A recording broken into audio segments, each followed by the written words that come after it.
नमस्कार दोस्तों, आज आपके लिए ये जो वीडियो मैं लेकर आई हूँ वो बहुत ही महत्वपूर्ण वीडियो है।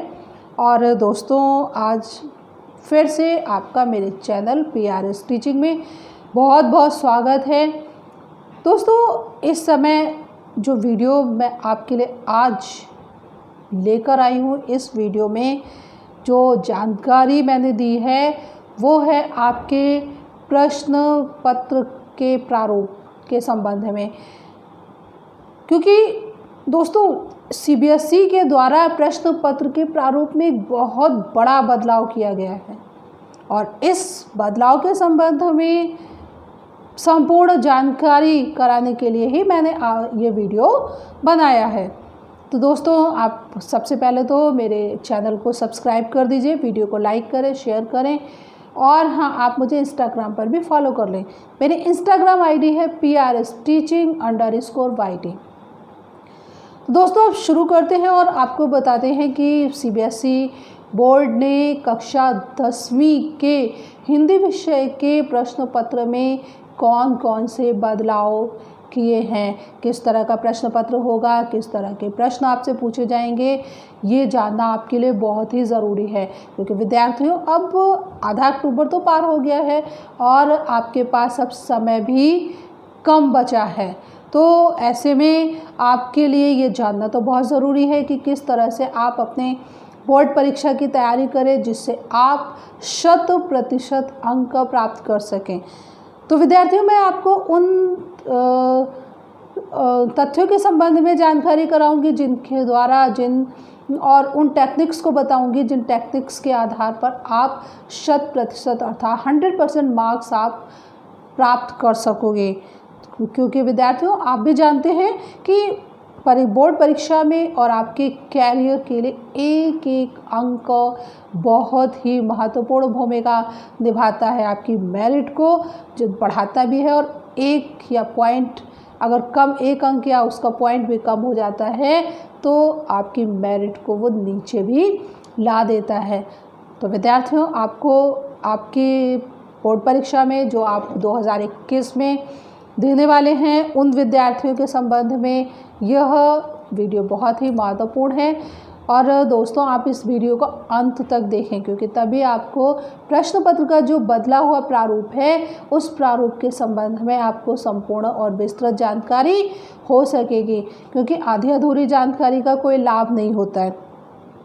तो आइए मैं शुरू करती हूँ। आपको जो सैंपल पेपर CBSE बोर्ड ने बनाया है और उसमें उसने क्या क्या बदलाव किए हैं, कौन कौन से आधारभूत जो तरीके हैं उनके माध्यम से परीक्षा में आपसे प्रश्न पूछे जाएंगे, प्रश्न पत्र कितने खंडों में विभाजित है, इन सभी विषयों के संबंध में आपको मैं जानकारी कराते रही हूँ।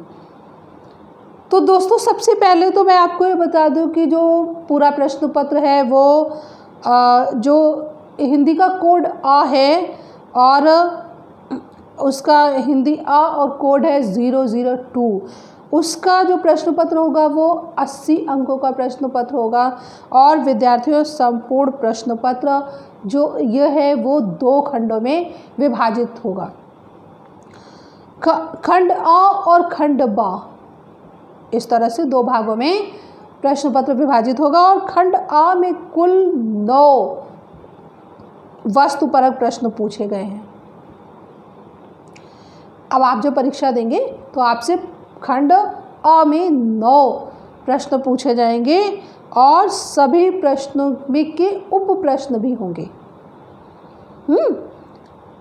खंड B है, खंड B में आपसे वर्णनात्मक प्रश्न पूछे जाएंगे और इन प्रश्नों के जो वर्णनात्मक उत्तर आपसे पूछे जाएंगे उनमें शब्द सीमा भी निर्धारित की गई है।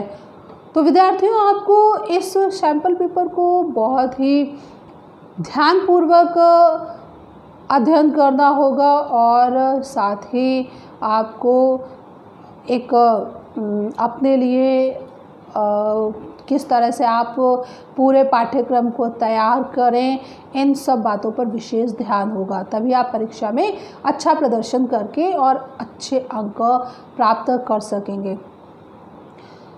विद्यार्थियों को ध्यान दिया जाए तो पिछले वर्ष तक की परीक्षा में प्रश्न पत्र 4 खंडों में विभाजित होता था और उसमें जो प्रश्न पूछे जाते थे तो वो सामान्य रूप से ऐसे प्रश्न होते थे कि जिन्हें विद्यार्थी आसानी से कर लेते थे थोड़ा सा ध्यान देने पर। लेकिन अब सीबीएसई ने जो विद्यार्थियों में शिक्षा के प्रति रुचि को जगाने के लिए और शैक्षिक स्तर में गुणवत्ता को बनाए रखने के लिए जो नया तरीका अपनाया है, उस तरीके से विद्यार्थियों की बौद्धिक क्षमता की परख होगी कि विद्यार्थी कितना विषय को समझ रहे हैं, विद्यार्थियों में कितना श्रवण कौशल विकसित हुआ है, कितना अगर उनको कोई केस दे दिया जाए तो उसको स्टडी करके वो कितना ज्ञान अर्जित कर सकते हैं। तो विद्यार्थियों, आपकी क्षमताओं का आकलन बोर्ड ने करने का निश्चित किया है और कितनी तार्किक क्षमता विद्यार्थी में विकसित हुई है। तो आप में तार्किक क्षमता का विकास करने के उद्देश्य से विश्लेषणात्मक अध्ययन आपको कराने के लिए विश्लेषणात्मक अध्ययन आप करना सीखें और उसके द्वारा अधिक से अधिक आप ज्ञान प्राप्त करें। तो इसी सोच को, इसी समझ को विकसित करने के लिए बोर्ड ने 10वीं की परीक्षा में बहुत ही परिवर्तन कर दिया है। लेकिन विद्यार्थियों, अगर आप ध्यान से पूरे पाठ्यक्रम को पढ़ते हैं तो आपको चिंता करने की कोई आवश्यकता नहीं है। केवल उन विद्यार्थियों को थोड़ा सा और ध्यान देना पड़ेगा जो ये सोचते थे कि अरे ठीक है, हिंदी को तो कम समय में हम पढ़ लेंगे और इसमें है क्या, थोड़ा सा सिलेबस है, पढ़ लेंगे 15-20 दिन 25 दिन में इसको हम पूरा सिलेबस पढ़ के और परीक्षा में अच्छे अंक प्राप्त कर लेंगे। तो विद्यार्थियों, ये उनके लिए एक सुझाव है कि वो अभी से पाठ्यक्रम को ध्यान से पढ़ना शुरू करें और विभिन्न विषयों से संबंधित जानकारी देने वाले लेख जो समाचार पत्रों में प्रकाशित होते हैं, विभिन्न पत्रिकाओं में और अन्य कहीं से भी आपको मिले, आप उसको पढ़ने का अभ्यास करें और साथ ही आप विश्लेषण करें। जो भी आपने पढ़ा है उसका विश्लेषण करें, तार्किक आधार पर जो उसके तर्क हैं उनको आप ढूंढें और उन तर्कों के क्या क्या उत्तर होंगे उनको ढूंढने का आप प्रयास करें। तो अगर आप इस तरीकों को आप विकसित कर लेंगे, अपनी आदत बना लेंगे, तो आपको मेरा पूरा विश्वास है और मैं पूरे विश्वास के साथ ये कह रही हूँ कि आपको आने वाली परीक्षा में कोई भी परेशानी का सामना नहीं करना पड़ेगा। तो दोस्तों, आइए चलते हैं। तो मैं आपको प्रश्न, अभी मैंने आपको बताया आ खंड में कितने प्रश्न पूछे जाएंगे, बा खंड में कितने प्रश्न पूछे जाएंगे। अब मैं आपको ये बता रही हूँ कि जो हर प्रश्न कितने अंकों को लेकर के है, कितने अंक आपको वो दिलाएगा, कितने अंक निर्धारित किए गए हैं प्रत्येक प्रश्न के लिए। तो विद्यार्थियों, जैसा कि पहले भी था, पहले के प्रश्न पत्र में भी था, पहला खंड होता था जो अपठित बोध का। तो अब उन्होंने इस खंड में ही अपठित बोध भी किया है और इसके साथ ही उन्होंने व्याकरण का भाग भी इसी में निश्चित कर लिया है। व्याकरण से संबंधित जो भी प्रश्न होंगे और आपकी पाठ्यपुस्तक और आपकी पाठ्यपुस्तक क्षितिज और पूरक पुस्तक आपकी कृतिका, इन दोनों से संबंधित जो पाठ आधारित प्रश्न होंगे वो सब खंड अ में ही सम्मिलित किए गए हैं। विद्यार्थियों, खंड बा के अंतर्गत आपके जो खंड बा में है वो वर्णनात्मक प्रश्न होंगे। इसमें आपके जो प्रश्न होंगे वो पाठ्य पुस्तक से भी प्रश्न होंगे, पूरक पुस्तक से भी प्रश्न हैं और इसके साथ ही जो लेखन खंड था वो भी इसी बा खंड में सम्मिलित कर दिया गया है। तो देखिए, एक तो मूलभूत परिवर्तन यह आया है कि खंड आ में जितने भी प्रश्न आपसे पूछे जा रहे हैं वो सभी वस्तुनिष्ठ प्रश्न हैं, विकल्पों के साथ प्रश्न आपसे पूछे जाएंगे। तो आपको इसका अभ्यास करने के लिए जिस प्रश्न से संबंधित जितने भी विकल्प बन सकते हैं उनका विश्लेषण, उनका अध्ययन बहुत ही ध्यानपूर्वक करना होगा। बहुत ही सूझबूझ के साथ आपको सभी विकल्प पढ़ने होंगे और उसके बाद ही प्रश्न का उत्तर देना होगा। तो आइए चलते हैं। अब मैं आपको बताती हूँ कि जो खंड अ में पहला प्रश्न होगा वो पहला प्रश्न होगा अपठित गद्यांश का। विद्यार्थियों, अपठित गद्यांश का यह प्रश्न आपका होगा 5 अंकों का और इन 5 अंकों के लिए 5 प्रश्न दिए जाएंगे और प्रत्येक प्रश्न के अंतर्गत 4 विकल्प दिए गए हैं और उन चारों विकल्पों में से कोई भी एक सही विकल्प का चुनाव करके आपको प्रश्न का उत्तर देना होगा। 2 अपठित गद्यांश दिए होंगे। 2 अपठित गद्यांश में से आपको किसी भी एक गद्यांश का उत्तर देना होगा।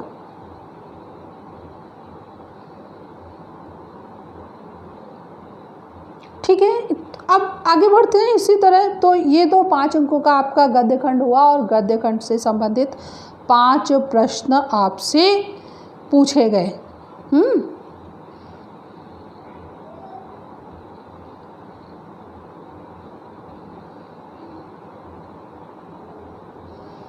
अब आपका दूसरा प्रश्न होगा। दूसरा प्रश्न है अपठित पद्यांश का।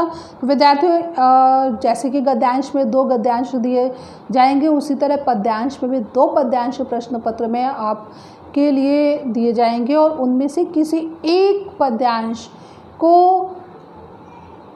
आपको चुनना होगा और उससे संबंधित प्रश्नों के उत्तर आपको देने होंगे और यह पद्यांश भी 5 अंकों के लिए है। मतलब जो पद्यांश में भी 5 प्रश्नों के उत्तर आपको देने होंगे और हर प्रश्न 1 अंक का है और 5 अंक इस तरह आप प्राप्त कर सकते हैं।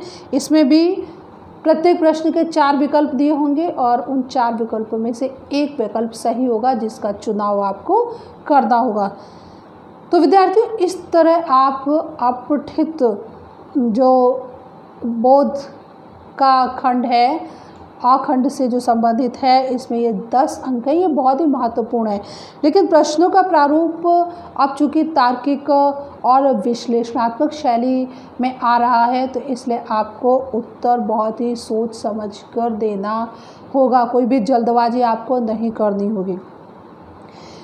जो भी प्रश्न है, जो भी गद्यांश है, पद्यांश है, ये मैंने इसकी जो फ़ोटो है वो स्क्रीन पर आपकी स्क्रीन पर आप देख रहे होंगे और आप को जो प्रश्न है, प्रश्नों का प्रारूप और भी अच्छी तरह से समझ में आ जाएगा। हर चाहे वो गद्यांश हो या पद्यांश हो, उसकी हर पंक्ति बहुत ही ध्यान से आपको पढ़नी है। आपका जो तीसरा प्रश्न होगा वो तीसरा प्रश्न व्याकरण से संबंधित होगा। जो व्याकरण भाग है, व्याकरण में आपके 4 पाठ हैं। तो व्याकरण में पहला है रचना के आधार पर वाक्य भेद।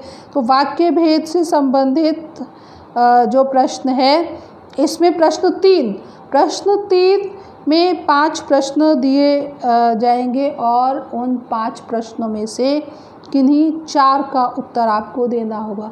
विद्यार्थियों, यहाँ पर भी बहुविकल्पीय प्रश्न ही पूछे जा रहे हैं। तो अब आपको जो व्याकरण का खंड है वो भी बहुविकल्पीय पैटर्न के आधार पर तैयार करना होगा। चीज़ें वही हैं, आपको कोई चीज़ें वही हैं। आपको संयुक्त वाक्य कौन सा है, सरल वाक्य कौन सा है, मिश्र वाक्य कौन सा है, लेकिन आप कितना उस चीज़ को ढंग से जानते हैं, समझते हैं, इस बात को जांचने के लिए विकल्पों का अच्छी तरह से विश्लेषण करना बहुत ही ज़रूरी है।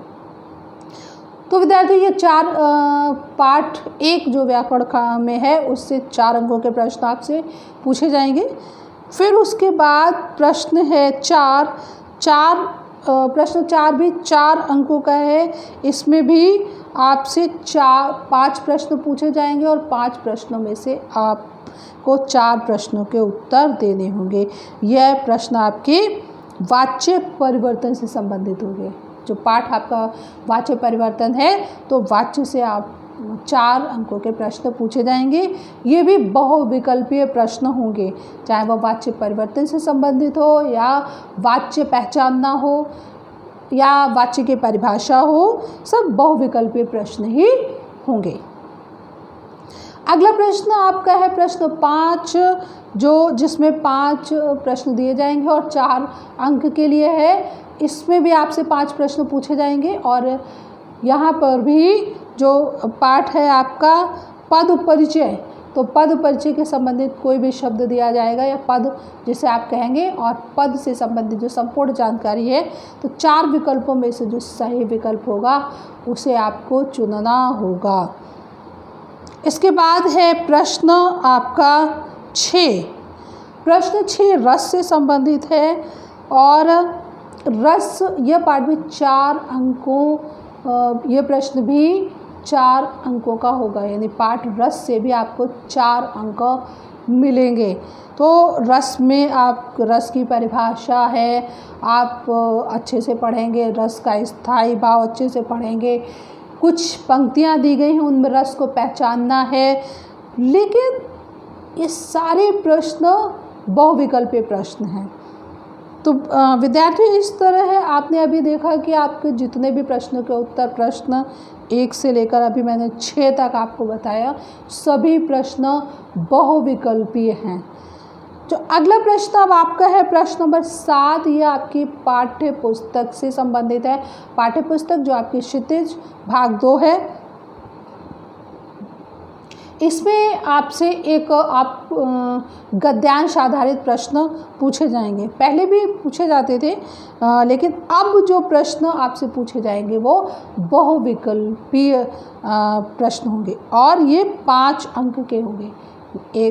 आपको एक अनुच्छेद दिया जाएगा और उस अनुच्छेद जो पाठ है जो आपके पाठ्यक्रम में सम्मिलित है और उससे संबंधित प्रश्नों के उत्तर आपको देने होंगे। अगला जो प्रश्न 8 है, प्रश्न 8 में आपसे 2 प्रश्न पूछे जाएंगे जो आपके विभिन्न जो गद्य खंड है, गद्य खंड से विभिन्न पाठ हैं, उन पाठों से संबंधित मात्र 2 प्रश्न पूछे जाएंगे। लेकिन ये प्रश्न भी बहुविकल्पीय प्रश्न होंगे और 1-1 अंकों के होंगे। इसी तरह अब आगे बढ़ते हैं। प्रश्न नंबर 9 है। प्रश्न नंबर 9 में एक आपको काव्यखंड दिया जाएगा और काव्यखंड से संबंधित प्रश्न पूछे जाएंगे जो 5 प्रश्न होंगे और ये सभी प्रश्न भी बहुविकल्पीय होंगे और 5 अंकों के लिए होंगे। अंतिम प्रश्न है 10। प्रश्न नंबर 10 ये 2 अंकों का है। इसमें 2 प्रश्न आपसे पद्य खंड से पूछे जाएंगे जो विभिन्न पाठों से संबंधित होंगे और ये भी बहुविकल्पीय प्रश्न होंगे।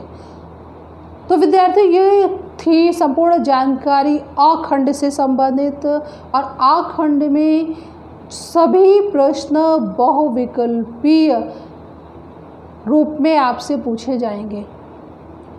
अब दोस्तों बात करते हैं खंड ब की, जो कि आपको वर्णनात्मक शैली में आपको प्रश्नों के उत्तर देंगे।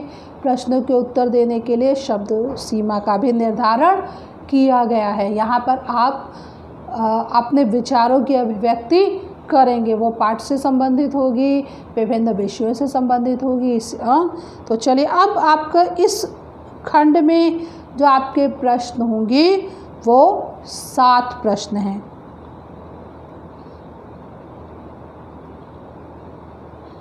इस खंड में आपके 8 प्रश्न हैं और 11, 12। तो प्रश्न नंबर 11 जो है वो 11 आपका गद्य खंड से संबंधित है और इसमें विद्यार्थी यहाँ पर आपसे 4 प्रश्न पूछे जाएंगे और ये सभी 4 प्रश्न 2-2 अंकों के होंगे। 4 प्रश्न 2-2 अंकों के होंगे, तो ये आपके हो गए 8 अंक। अब आपके 8 अंकों के जो प्रश्न हैं, प्रत्येक प्रश्न 2-2 अंकों के लिए है, इन सभी प्रश्नों के उत्तर आपको 25 से 30 शब्दों में देने होंगे, अर्थात 3 से 4 पंक्तियों में। ये प्रश्न आपके जो पाठ हैं, पाठ्यक्रम से संबंधित है, क्षितिज से उस क्षितिज भाग 2 से उससे संबंधित होंगे, लेकिन कुछ प्रश्न ऐसे भी हो सकते हैं जिनमें आपको किन्हीं पाठों का या कुछ पाठों के जो पात्र हैं उनके पात्रों की व्यवहारों का आपको विश्लेषण भी करना पड़े। तो आप इस तरह से भी अपने अध्ययन को जारी रखें। प्रश्न नंबर 12, प्रश्न नंबर 12 आपका पद्य खंड से है। इसमें आपसे 3 प्रश्न पूछे जाएंगे, प्रत्येक प्रश्न 2-2 अंकों का है और इस तरह 6 अंकों के प्रश्न आपसे पूछे जाएंगे जो पद्य खंड से संबंधित है। विभिन्न कविताएं हैं, पद हैं, उनसे संबंधित प्रश्न होंगे। तो विद्यार्थियों, इसलिए जो भी पाठ्यक्रम में कविताएं, पद्य खंड में कविताएं हैं या जो विभिन्न कवियों के पद हैं, उन सभी को विशेष रूप से ध्यानपूर्वक आपको पढ़ना होगा और सभी तथ्यों को, जो मुख्य बातें हैं, उन सभी को आपको विशेष रूप से ध्यान रखना होगा, तभी आप इन प्रश्नों के उत्तर ढंग से दे पाएंगे। क्योंकि यहाँ पर देखिए शब्द सीमा निर्धारित की गई है और शब्द सीमा का अनुपालन भी आपको करना होगा, तभी आप प्रश्नों के उत्तर में पूर्ण अंक प्राप्त कर सकेंगे। प्रश्न नंबर 13, विद्यार्थियों, प्रश्न नंबर 13 में आपसे 3 प्रश्न दिए जाएंगे और उनमें से किन्हीं 2 प्रश्नों का उत्तर आपको लिखना होगा। लेकिन ये प्रश्न आपके जो पूरक पुस्तक है, कृतिका, उससे संबंधित होंगे और इनके उत्तर आपको 40 से 50 शब्दों में देने होंगे और इसके लिए अंक निर्धारित किए गए 6 अंक, अर्थात प्रत्येक प्रश्न 3 अंकों का होगा। इसी ब खंड में आपका अगला प्रश्न आता है जो लेखन कौशल से संबंधित है। प्रश्न नंबर 14, प्रश्न नंबर 14 में आपको अनुच्छेद लिखना होगा। आपको 2 विषय या 3 विषय दिए जाएंगे और उन से संबंधित कुछ मुख्य बिंदु होंगे। उन मुख्य बिंदुओं की सहायता से आपको दिए गए विषय पर अपने विचार अभिव्यक्त करने होंगे। तो विद्यार्थी, अनुच्छेद लिखते समय आपको यह ध्यान रखना होगा कि विषय से संबंधित महत्वपूर्ण जानकारी कराने वाले तथ्य ही आप प्रस्तुत करें। अनावश्यक रूप से वाक्यों की न तो पुनरावृत्ति करें और न अनावश्यक तथ्यों को प्रस्तुत करें, क्योंकि अनुच्छेद लेखन के अंतर्गत भी शब्द सीमा निर्धारित की गई है। इसमें 80 से लेकर 100 शब्दों में आपको अपने विचार अभिव्यक्त करने होंगे। और विद्यार्थियों, यह प्रश्न है 5 अंकों का। अगला प्रश्न है प्रश्न 15, जिसमें आपको पत्र लिखने होंगे। पत्र में आपसे औपचारिक और अनौपचारिक दोनों तरीके के प्रश्न पूछे जाएंगे, लेकिन आपको केवल एक हल करना होगा और यह भी 5 अंक का प्रश्न होगा। तो विद्यार्थियों, पत्र लेखन के लिए आपको यह बहुत ध्यान रखना होगा कि पत्र के जो प्रारूप हैं आप उससे संबंधित जानकारी अवश्य रखें, तभी आप इस प्रश्न को हल कर सकेंगे। और पत्र लेखन में भी देखिए शब्द सीमा निर्धारित की गई है।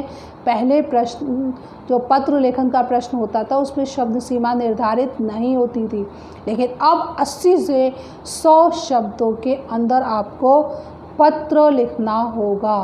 तो इन विशेष बातों को आप ध्यान ज़रूर रखेंगे प्रश्न पत्र को हल करते समय। अगला प्रश्न है प्रश्न नंबर 16, जो है आपका विज्ञापन लेखन से संबंधित। तो विज्ञापन लेखन में आपको विषय दिए जाएंगे और उस विषय से संबंधित आपको एक विज्ञापन तैयार करना होगा और वह विज्ञापन भी 25 से 50 शब्दों के अंतर्गत आपको बनाना होगा। विज्ञापन के लिए आपको बहुत ही आकर्षक शब्दों का प्रयोग करना होगा। और हाँ विद्यार्थी, यह प्रश्न भी 5 अंकों का होगा। इस खंड का अर्थात खंड ब का अंतिम प्रश्न है वो है प्रश्न नंबर 17 अर्थात प्रश्न नंबर 7वां प्रश्न भी आप इसे खंड ब का मान सकते हैं। और इस प्रश्न में आपको एक बधाई संदेश, जो पत्र लेखन में एक विशेष प्रकार है पत्र लेखन का, संदेश, तो ये संदेश लेखन आपको इसमें करना होगा। वो शुभकामना संदेश भी हो सकता है, बधाई संदेश भी हो सकता है, या अन्य किसी विषय से संबंधित भी संदेश हो सकता है। तो आपको विषय का गहनतापूर्वक अध्ययन करना है और उसके बाद उस प्रश्न का उत्तर देना है। यहाँ पर भी जो संदेश लिखना होगा वो उसमें भी शब्द सीमा निर्धारित की गई है 30 से 40 शब्द।